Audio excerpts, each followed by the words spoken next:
আসসালামু আলাইকুম। আজকে আমি গিলা খিচুড়ি রান্না করার জন্য, নরম খিচুড়ি রান্না করার জন্য আমি সব কিছু রেডি করে নিয়েছি।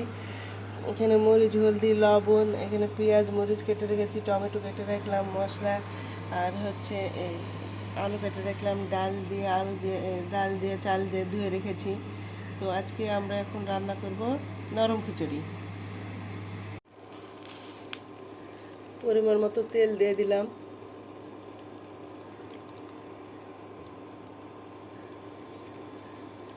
তার সঙ্গে মরিচ পেঁয়াজ দিয়ে দিলাম।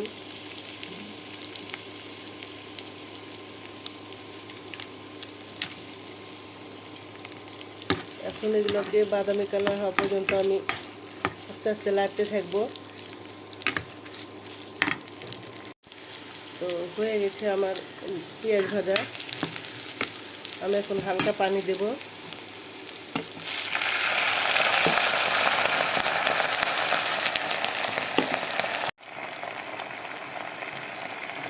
একটু হালকা পানি দেব, তারপরে সব মশলাগুলো দিয়ে দিব।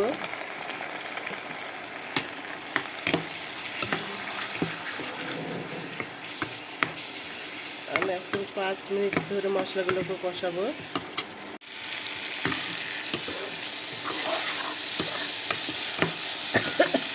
আমার মশলাগুলো প্রায় কষা হয়ে গেছে। এখন দিয়ে দেবো টমেটো বাটা।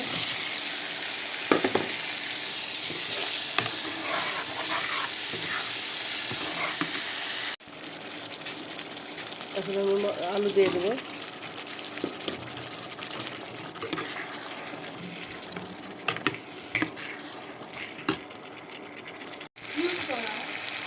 আমি চালগুলো দিয়ে দিব।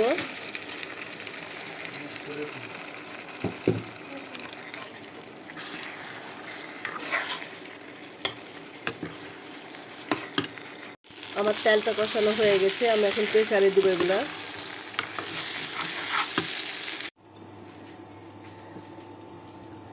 আমি এখন পানি দিয়ে দিলাম।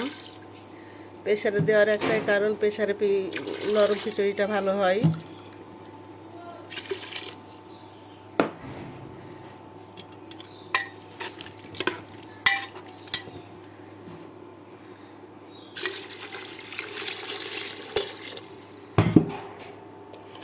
আসসালামু আলাইকুম। আমার ভিডিওটি যদি ভালো লেগে থাকে একটা সাবস্ক্রাইব, একটা লাইক দিবেন আর একটা শেয়ার করে দিবেন। ভালো ভালো কমেন্ট করে আমার কমেন্ট বক্সে জানাবেন।